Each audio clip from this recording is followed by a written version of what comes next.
Terrace మీద cement మడులు కట్టించాలనుకుంటున్నారా? అయితే ఈ 3 జాగ్రత్తలు మాత్రం ఖచ్చితంగా పాటించాలి. లేకపోతే మన స్లాబ్ అనేది లీకేజ్ అయ్యే ప్రమాదం ఉంది.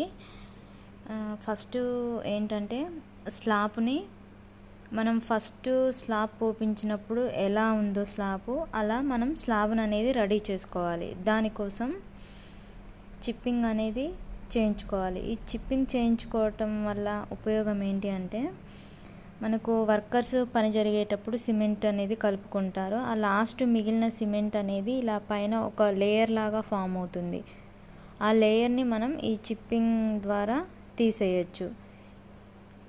ఇలా చేయించుకొని మొత్తం దాన్నంతా క్లీన్ చేసుకోవాలి. చూడండి, ఇలా చిప్పింగ్ చేయించడం వల్ల ఎంత సిమెంట్ వేస్టేజ్ అనేది వచ్చిందో.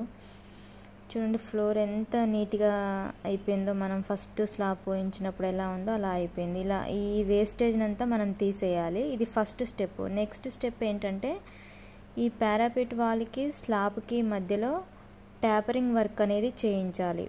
దీనివల్ల ఉపయోగం ఏంటి అంటే, వాటర్ అనేది కిందికి లీకేజ్ అవ్వకుండా ఇలా సైడ్కి వచ్చేస్తుంది వాటర్. నెక్స్ట్ థర్డ్ స్టెప్ ఏంటి అంటే, ఈ ఫ్లోరింగ్ అనేది పైనుంచి లిక్విడ్ లీకేజ్ అవ్వకుండా లిక్విడ్ ఉంటుంది. ఆ లిక్విడ్ని కలుపుకొని పైనుంచి ఫ్లోరింగ్ అనేది చేయించుకోవాలి.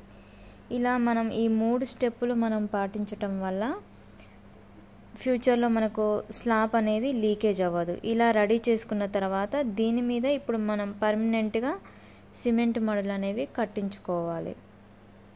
ఇలా ఈ 3 జాగ్రత్తలు మాత్రం ఖచ్చితంగా పాటించాలి. లేదు అంటే మనం భారీ మూల్యాన్ని చెల్లించాల్సి వస్తుంది.